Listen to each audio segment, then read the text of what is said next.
والحمد لله كثيرا وسبحان الله بكرة وأصيلا وصلى الله على سيدنا محمد وعلى آله وصحبه وسلم تسليما كثيرا.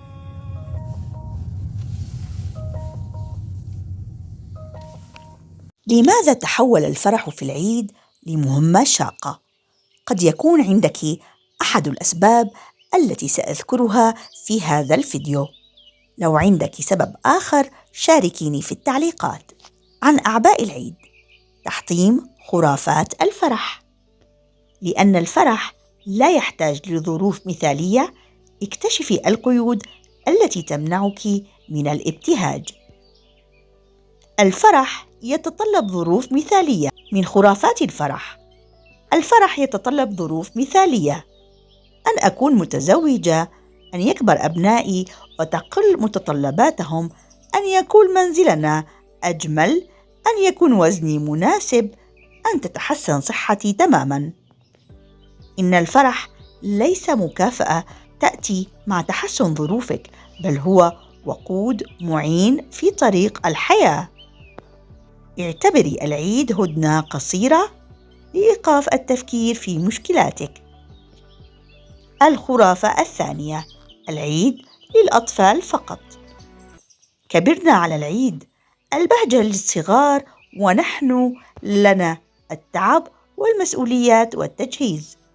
حاجة الإنسان للبهجة والاحتفال لا تسقط بالتقادم، والنضج لا يعني موت الطفولة فينا، بل يعني أننا أصبحنا المسؤولين عن سعادة طفلنا الداخلي.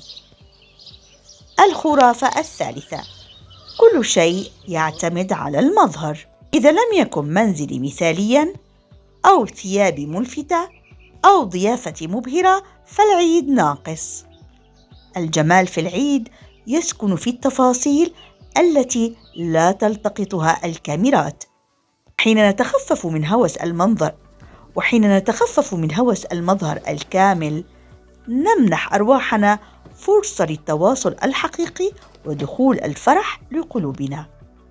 الخرافة الرابعة: الفرح يعتمد على التجمعات.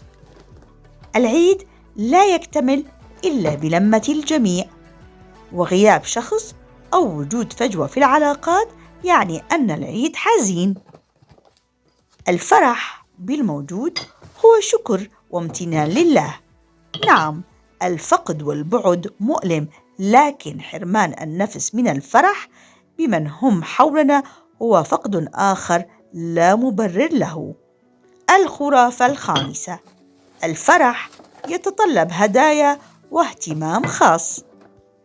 لا يكتمل عيدي إلا إذا تلقيت هدايا أو اهتماما خاصا أو تقديرا معينا من الآخرين. فرحتي رهينة بما يقدمه لي العالم. الفرح الذي ينتظر مصدرا خارجيا هو فرح هش. العيد في حقيقته هو طاقة عطاء قبل أن يكون استلاما. بادري بابتسامة أو كلمة طيبة أو حتى هدية لنفسك، وكوني أنت العطاء الذي تريدين.